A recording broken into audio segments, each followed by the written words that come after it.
Hi there, it's Laurel here, and today I actually have something new that I've never done before. I finally mustered up the courage to make a shaker card. I actually made it into a tag. But anyway, I've never done it before, so I decided to give it a whirl and I actually filmed it. But when I started to create this, it wasn't going to be a shaker style project, so you'll have to forgive me. But to start with, these are the Bunny and Bows dies from Little Inker. I absolutely love their dies.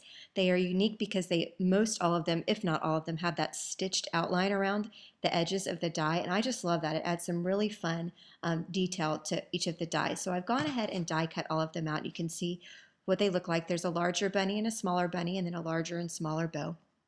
And then I've gone ahead and done all my die cutting as prep before I started this video because I use the Vagabond, so it's not something I can easily die cut on camera. So I've gone ahead and die cutted also the two bunnies off of some pattern paper. And the pattern paper that I'm using here is by Lawn Fawn. I actually used two different pattern papers. For this bunny, this is from the Hello Sunshine. Both of the bunnies are from the Hello Sunshine. I use the 6x6 pads there.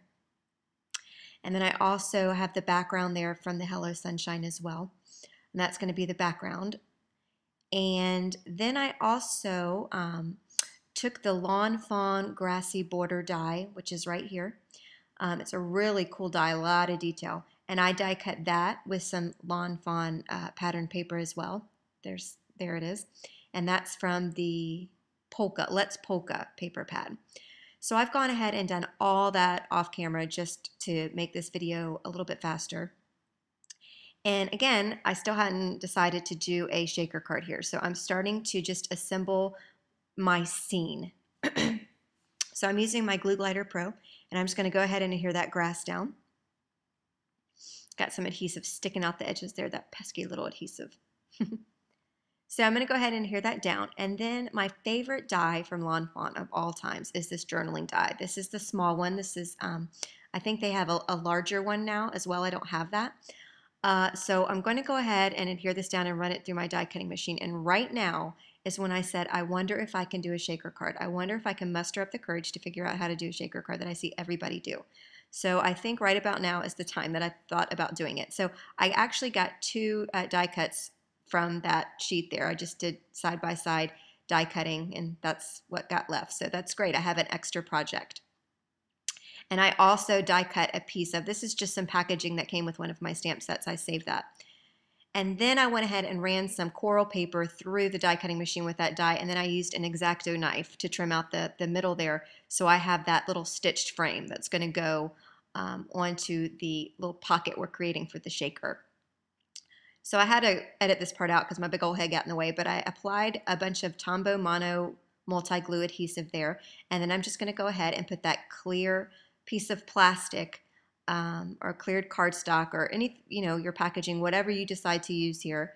And I'm going to go ahead and apply that down to the little frame that I cut out.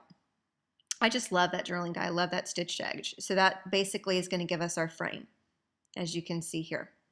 So I'm going to set that off to the side to dry, and I'm going to go ahead and start creating my scene. Now there's a couple of things that I would do differently in the future.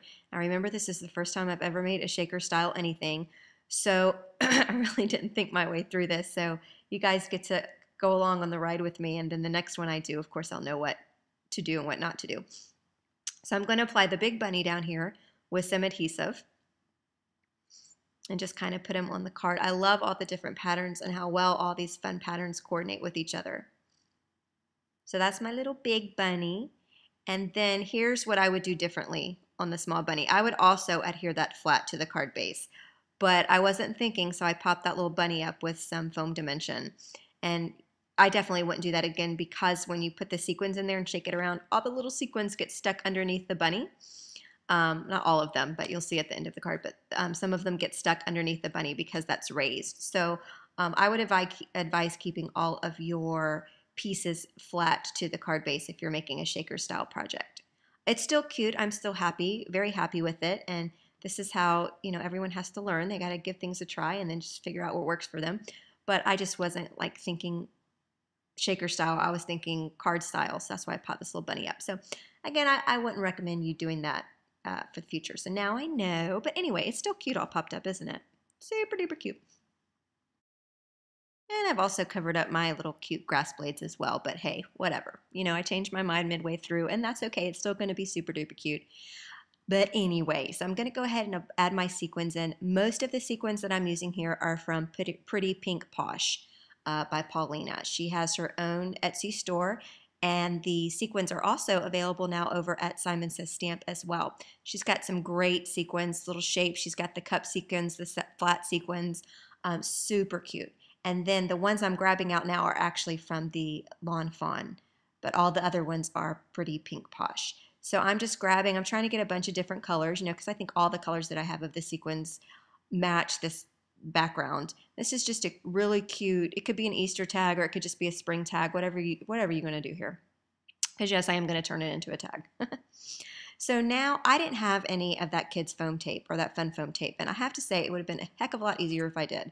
But I took my giant roll of adhesive and I cut the little strips down to 1/4 inch strips, and I went ahead and doubled up on them. So I put one layer down, peeled off the backing, and now I've gone and put another layer down, and I'm finishing off this last strip. I didn't film that for you guys because I figured that would be boring as heck, but that's what I did to get it to fit. The fun foam would have been so much easier and a lot quicker, but this worked for me, and I really had my mind set that I wanted to bite the bullet and try to make a shaker style project. So that's how I did that, and I actually got the idea to use this dimensional tape. I'd like to think I would have thought of it on my own, but I did see Paulina over at Pretty Pink Posh do it on one of her projects. So I'm definitely going to pick up some of that fun foam stuff just because I'm a lazy crafter and it would just be easier. But this works just great if you don't have any foam. Any dimensional tape, you can just cut it down to fit your edges, and you need that dimension because that's what's going to make your little quote unquote pocket.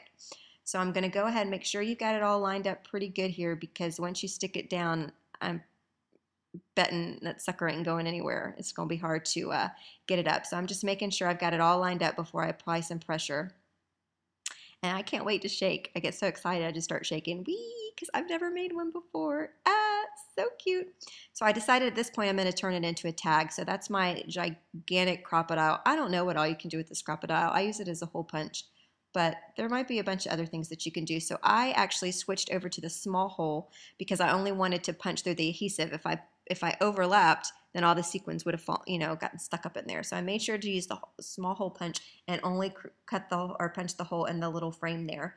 So it cut through the adhesive. And now I'm going to take my big gigantic thing of twine here, and I'm going with the blue. This is by the Twinery. And I'm going to just kind of create the top of the tag there, my little tassel type thing. And then I realized that I forgot to put the bow on the bunny because I die cut the bow and I was going to put the large bow on the large bunny, and I forgot.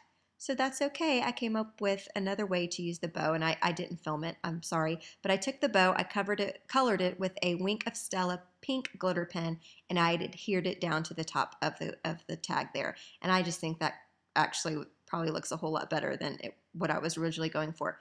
And you can see how some of the sequins are stuck behind the bunny, but that's okay. It's still cute. All the sequins go all over the place.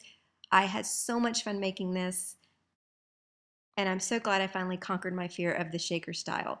Thanks so much for watching. Have a great day.